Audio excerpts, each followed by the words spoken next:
ओम तत्सत। श्री गणेशाय नमः। श्रीमद्भागवत महापुराण प्रथम स्कंद पहला अध्याय। टॉपिक है श्री सूत जी से शौनकादि ऋषियों का प्रश्न।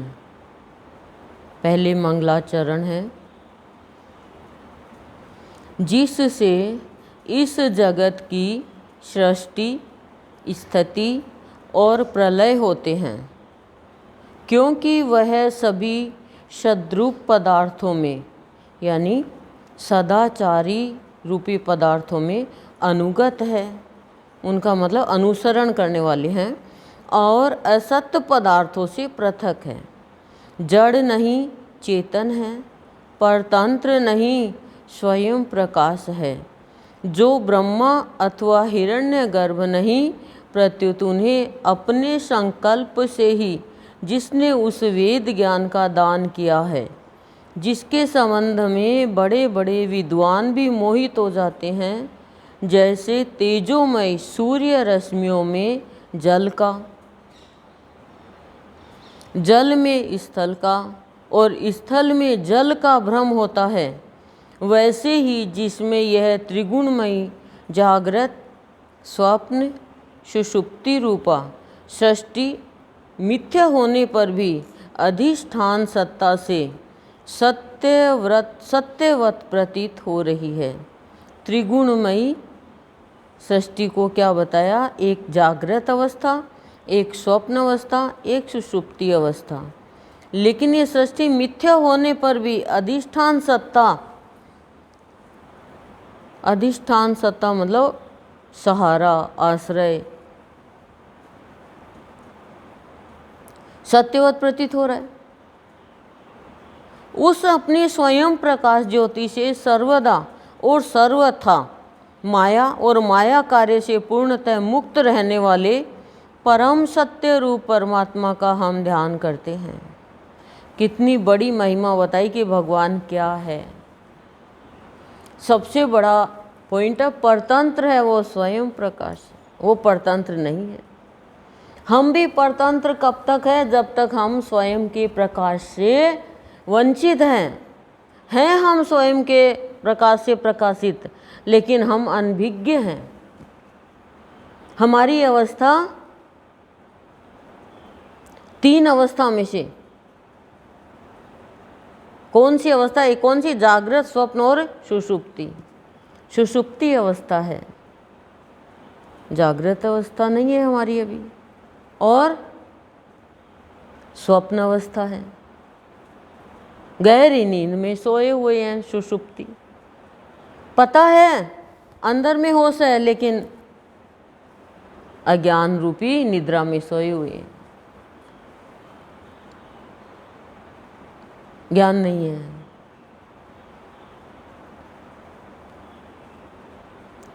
असुरों को ज्ञान ही तो नहीं था कि हमें जिनसे शक्ति मिली है वो कितना शक्तिशाली होगा। ये ज्ञान ही है। हमें थोड़ा सा कुछ मिल जाता, हम सोचते हैं यार मेरे में बहुत शक्ति है। पर पहले तो विशेषता बता दी, फिर कहते हम ध्यान करते हैं। महामुनि व्यास देव के द्वारा निर्मित इस श्रीमद् भागवत पुराण में मोक्ष पर्यंत फल की कामना से रहित परम धर्म का निरूपण हुआ है। इसमें शुद्धांतःकरण सत्पुरुषों के जानने योग्य उस वास्तविक वस्तु परमात्मा का निरूपण हुआ है, जो तीनों तापों का जड़ से नाश करने वाली और परम कल्याण देने वाली है। तीनों तापों का। जिस समय भी सुकृति पुरुष इसके श्रवण की इच्छा करते हैं, ईश्वर उसी समय अविलंब उनके हृदय में आकर बंदी बन जाता है। गजब। फिर से रिपीट कर रही हूँ, जिसे पीटना नहीं पड़े। जिस समय भी सुकृति यानी सुंदर कृति वाला पुरुष इसके श्रवण की इच्छा करते हैं भागवत की, ईश्वर उसी समय अविलंब तुरंत उनके हृदय में आकर बंदी बन जाता है। जो स्वतंत्र है। लेकिन हमारी इच्छा तो हो। हाँ, मुझे लग रहा है मैं तो बिना इच्छा ही दे रही हूँ आपको, ले बेटा ले बेटा ले बेटा। रस के मर्मज्ञ भक्तजन, वाह गजब, भक्तजन रस के मर्मज्ञ हैं, लेकिन संसारी लोग तो भोग के शारीरिक सुख के, चलो जो भी है। रस के मर्मज्ञ भक्तजन, यह श्रीमद् भागवत वेद रूप कल्प वृक्ष का पका हुआ फल है। सोचो, पका हुआ फल है ये, कच्चा नहीं है कि भाई आप सोचो अभी कच्चा है 15-20 दिन बाद में पकेगा। वो भी कल्प वृक्ष का, जो इच्छा पूर्ति करने वाला। श्री सुखदेव रूप तोते के मुख का संबंध हो जाने से यह परमानंदमयी सुधा से परिपूर्ण हो गया हुआ। क्या गजब की बात बताई है। जब तोता कोई चीज़ पे वो चोंच मारता ना, तो वो फल मीठा, कि ये मीठा है, वो मीठे सुगंध से फल वो मीठे पे चोंच मारता है। तो ऐसे ये उनके द्वारा कही हुई है, तो ये मीठा फल है। इस फल में छिलका, गुठली आदि त्याज्य अंश तनिक भी नहीं है। भाई आपको छीलना पड़े, गुठली निकालनी पड़े, बस तुरंत रस तुरंत ही जा रहा है वो आपके। यह मूर्तिमान रस है। जब तक शरीर में चेतना रहे तब तक इस दिव्य भगवत रस का निरंतर बार बार पान करते रहो। यह पृथ्वी पर ही सुलभ है, पृथ्वी पर ही सुलभ है। बाद में तुम कहीं जाओगे तो सुलभ नहीं होगा। तो जल्दी से ये लाभ उठा लो अवसर का। कथा प्रारंभ, ये तो मंगलाचरण था, अब कथा प्रारंभ हो रही है। ठीक है। एक बार भगवान विष्णु एवं देवताओं के परम पुण्यमय क्षेत्र नैमिषारण्य में शौनकादि ऋषियों ने भगवत प्राप्ति की इच्छा से सहस्त्र वर्षों में पूरे होने वाले एक महान यज्ञ का अनुष्ठान किया। एक दिन, सहस्त्र वर्षों में, हजारों वर्षों में पूरे होने वाले एक महान यज्ञ का अनुष्ठान किया। यहाँ तो आधे घंटा ये हमारा होगा ही, काफी टाइम चलेगा ये अनुष्ठान, ये यज्ञ है। एक दिन उन लोगों ने प्रातः काल अग्निहोत्र आदि नित्य कृत्यों से निवृत्त होकर सूत जी का पूजन किया और उन्हें ऊंचे आसन पर बैठाकर बड़े आदर से यह प्रश्न किया। प्रश्न है ना कि सूत जी से शौनकादि ऋषियों का प्रश्न, टॉपिक का नाम ये है। मंगलाचरण तो ना कि सबसे पहले कोई काम करे तो हम प्रार्थना करते हैं ना, तो वो मंगलाचरण है। ऋषियों ने कहा, सूत जी आप निष्पाप हैं। आपने समस्त इतिहास, पुराण और धर्म शास्त्रों का, हमें भी निष्पाप होना चाहिए, कोई भी पाप नहीं करना चाहिए, और धर्म शास्त्रों का विधि पूर्वक अध्ययन किया है तथा उनकी भली भांति व्याख्या भी की है। वेद वेताओं में श्रेष्ठ भगवान बादरायण ने एवं भगवान के सगुण निर्गुण रूप को जानने वाले दूसरे मुनियों ने जो कुछ जाना है, उन्हें जिन विषयों का ज्ञान है वह सब आप वास्तविक रूप में जानते हैं। आपका हृदय बड़ा ही सरल और शुद्ध है, इसी से आप उनकी कृपा और अनुग्रह के पात्र हुए हैं। गुरुजन अपने प्रेमी शिष्यों को गुप्त से गुप्त बात भी बता दिया करते हैं। ध्यान रखना, गुरुजन अपने प्रेमी शिष्यों को, जो गुरु के चरणों से प्रेम करते हैं, उनको, बाकियों को नहीं बताते जो खाली दिखावे के हैं। आयुष्मान, आप कृपा करके यह बतलाइए कि उन सब शास्त्रों, पुराणों और गुरुजनों के उपदेशों में कलियुगी जीवों के परम कल्याण का सहज साधन आपने क्या निश्चय किया है। कितना गजब का प्रश्न है। कि आप ये बताइए कि उन सब शास्त्रों में, पुराणों में और गुरुजनों के उपदेशों में कलियुगी जीवों के परम कल्याण का सहज साधन आपने क्या निश्चय किया है? सहज साधन, क्लिष्ट बोल देना भाग जाए। सहज रूप से कोई साधन ऐसा बताओ कि उनका उद्धार हो जाए, कि भाई जल्दी आना उठना नहीं पड़े, रात को जगना नहीं पड़े, खाने की टाइम कोई बुलाए नहीं, चाहे शादी ब्याह में चल जाए, 15 दिन पीहर चल जाए भाभी के बच्चा हुआ है तो 1 महीने चल जाए, काम तो निकालना ही पड़ेगा। उधर तुम काम निकालो, इधर सपाचट होटल से ला के खाओ चाहे।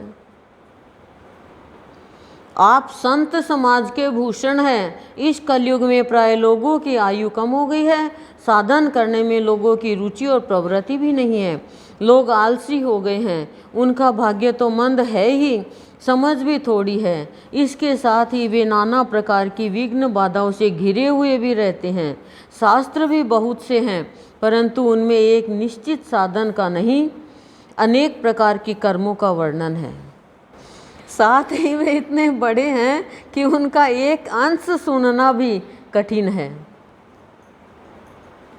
आप परोपकारी हैं, अपनी बुद्धि से उनका सार निकालकर प्राणियों के परम कल्याण के लिए हम श्रद्धालुओं को सुनाइए, जिससे हमारे अंतःकरण की शुद्धि प्राप्त हो। मनुष्य को जरूर ये काम करना चाहिए जिससे अंतःकरण शुद्ध हो जाए। क्यों? क्योंकि माता बनासा ने बाबा से पूछा था कि हमें प्राप्त हुआ है कुछ, उसका साक्षी कौन है? बोला तेरा अंतःकरण ही साक्षी है, दूसरा कैसे बताएगा? हमारे अंतःकरण ही साक्षी है। विचार, मन, बुद्धि, अंतःकरण यानी औजार, अंत यानी अंदर के। अब बाहर वाले को थोड़ी पता मेरे मन में क्या चल रहा है।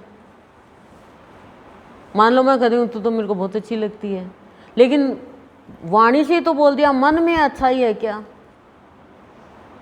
ये बताओ। तो मन का कौन पता कर सकता? खुद ही पता कर सकता है या भगवान पता कर सकता है? अब कह देते हैं कि ये सामान इतने का है, मेरी माँ ने दिया है, लेकिन ले आई खुद खरीद के। हैं? बताओ। तो ये कैसे पता चले मन का? मन बेईमान है, मन डाकू है, मन चोर है, मन बंदर है, मन साहूकार है, मन भक्त है, मन संत स्वरूप है, मन देवी है, मन देव है, मन तीर्थ है, मन चंगा कटौती में गंगा, मन चंगा तो हमारे बाथरूम में गंगा नहाएंगे तो गंगा स्वयं आ जाएगी। मन चंगा चाहिए, और मन रंगा तो भगवान संगा, भगवान साथ हो जाता है। लेकिन कौन सा रंग? रंग चाहिए भाव भक्ति का। अंतःकरण की शुद्धि कैसे होगी? देखो, संत परोपकारी होते हैं, पेड़ परोपकारी होते हैं, नदी परोपकारी होती है, सूरज परोपकारी होता है। कितना परोपकार करते हैं ये? कुछ नहीं लेते, लेते हैं क्या कुछ? पर प्राणी किसी से भी कुछ शिक्षा नहीं लेता, किसी से भी कुछ शिक्षा नहीं लेता। पत्थर मारते हैं पेड़ के तो भी फल देता है, ऑक्सीजन देता है, लकड़ी देता है जिससे फर्नीचर बनता है। पर प्राणी तेरी हड्डियों से कोई फर्नीचर नहीं बनेगा बताया ना कल, ये मांस, रक्त, कोशिका, इनका एक भांड है। ये तो अपने गुरुदेव तो कहते हैं ये बदन भगवान का सदन है, मंदिर है। लेकिन किसके लिए बताया? जो खाली विषयों की अग्नि जिसके अंदर जल रही है। चलो भांड में भी अचार डल जाता है कुछ न कुछ तो है। तो ये मनुष्य जीवन बहुत दुर्लभ है, बहुत दुर्लभ है, लेकिन लाभ बहुत दूर है। तो दुर्लभ है क्यों? कर्म अच्छे करो। आप घर बैठे भी कर्म अच्छे कर सकते हो, लेकिन आप किसी की सहायता भी करोगे ना तो उसमें आपका स्वार्थ रहेगा।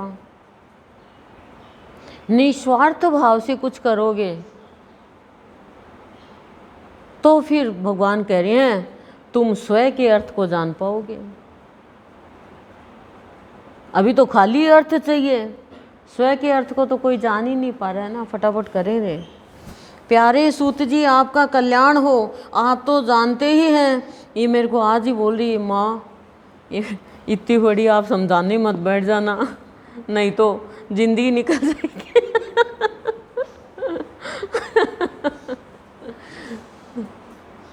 सही कह रही है। प्यारे सूत जी, आपका कल्याण हो। आप तो जानते ही हैं कि यदुवंशियों के रक्षक भक्त वत्सल भगवान श्री कृष्ण वसुदेव की धर्म पत्नी देवकी के गर्भ से क्या करने की इच्छा से अवतीर्ण हुए थे। हम उसे सुनना चाहते हैं। आप कृपा करके हमारे लिए उसका वर्णन कीजिए, क्योंकि भगवान का अवतार जीवों के लिए परम कल्याण और उनकी भगवत प्रेममयी समृद्धि के लिए ही होता है। भगवान का अवतार जीवों के परम कल्याण और उनकी भगवत प्रेममयी समृद्धि के लिए होता है। यह जीव जन्म मृत्यु के घोर चक्र में पड़ा हुआ है। इस स्थिति में भी यदि वह कभी भगवान के मंगलमय नाम का उच्चारण कर ले तो उसी क्षण उससे मुक्त हो जाए। गजब, उच्चारण कर ले तो भगवान का, क्योंकि भगवान का नाम मंगलदाता, मंगल करने वाला है। भगवान का नाम मंगलमय कल्याणमय सद्गुरु तेरा नाम, मंगल मूर्ति है। एक बार नाम ले ले तो, और हम तो खूब खूब नाम ले रहे हैं, क्योंकि स्वयं भय भी भगवान से डरता रहता है। मंगलमय नाम का उच्चारण कर ले तो उसी क्षण उससे मुक्त हो जाए, क्योंकि स्वयं भय भी भगवान से डरता रहता है। सूत जी, परम विरक्त और परम शांत मुनिजन भगवान के श्री चरणों की शरण में ही रहते हैं, अतः उनके स्पर्श मात्र से संसार के जीव तुरंत पवित्र हो जाते हैं। स्पर्श का महत्व बता दिया, नाम का महत्व बता दिया। इधर गंगा जी के जल का बहुत दिनों तक सेवन किया जाए तब कहीं पवित्रता प्राप्त होती है। ऐसे पुण्यात्मा भक्त जिनकी लीलाओं का गान करते रहते हैं, उन भगवान का कलिमलहारी पवित्र यश भला आत्मशुद्धि की इच्छा वाला ऐसा कौन मनुष्य होगा जो श्रवण न करे।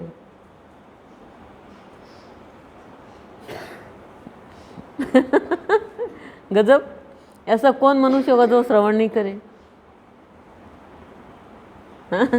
कौन होगा बताओ। वे लीला से ही अवतार धारण करते हैं। नारद आदि महात्माओं ने उनके उदार कर्मों का गान किया है। हम श्रद्धालुओं के प्रति आप उनका वर्णन कीजिए। बुद्धिमान सूत जी, सर्वसमर्थ प्रभु अपनी योग माया से स्वच्छंद लीला करते हैं। आप उन श्री हरि की मंगलमयी अवतार कथाओं का वर्णन कीजिए। पुण्य कीर्ति भगवान की लीला सुनने से हमें कभी भी तृप्ति नहीं हो सकती, क्योंकि रसज्ञ श्रोताओं को पद पद पर भगवान की लीलाओं में नए नए रस का अनुभव होता है। जितना सुनेंगे उतना नया नया रस आएगा। कभी भी तृप्ति नहीं होनी चाहिए भक्ति में कि बस बहुत है। भाई, बाहर के धन में हमें तृप्ति होती है क्या? कभी तृप्ति नहीं होती। यहाँ तक कि हम किसी से उधार लेके भी प्लॉट ले लेंगे कि सस्ता मिल रहा है। सोचो आप, ये नहीं पता कल मेरी मृत्यु होने वाली है, भगवान कह रहे मेरे को भी दे दे एक प्लॉट। भगवान ने तो पूरा चलता फिरता मकान दिया है, अब इसको चलते फिरता सदन बनाना है। अंदर भगवान सदगुरुदेव बाबा और ये सदन, अंदर आरती हो जाए। अंदर आरती सब चल रहा है, ब्रह्मांड पूरा अंदर है। भक्तों की, संतों की तो अंदर ही आरती होती रहती है, अंदर ही सब चलता रहता, मंगल ही मंगल, मंगल ही मंगल। भगवान श्री कृष्ण अपने को छिपाए हुए थे, लोगों के सामने ऐसी चेष्टा करते थे मानो कोई मनुष्य हो। ये तो सही बात है, परंतु उन्होंने बलराम जी के साथ ऐसी लीलाएं भी की है, ऐसा पराक्रम भी प्रकट किया है जो मनुष्य नहीं कर सकते। कलयुग को आया जानकर इस वैष्णव क्षेत्र में हम दीर्घकालीन सत्र का संकल्प करके बैठे हैं। श्री हरि की कथा सुनने के लिए हमें अवकाश प्राप्त है। यह कलयुग अंतःकरण की पवित्रता और शक्ति का नाश करने वाला है। कलयुग क्या है? पवित्रता और शक्ति का नाश करने वाला है। लेकिन जो अविनाशी को प्राप्त कर लेता है, विनाशी की भक्ति करता है, उसका नाम लेता है, फिर कलयुग का प्रभाव नहीं पड़ता। इससे पार पाना कठिन है। जैसे समुद्र से पार जाने वालों को कर्णधार मिल जाए, उसी प्रकार इससे पार पाने की इच्छा रखने वाले हम लोगों से ब्रह्मा ने आपको मिलाया है। धर्म रक्षक, ब्राह्मण भक्त, योगेश्वर भगवान श्री कृष्ण के अपने धाम में पधार जाने पर धर्म ने अब किसकी शरण ली, यह बताइए। धर्म को भी शरण की जरूरत होती है, यह बताइए। ओम शांति ही शांति ही शांति ही प्रशांति।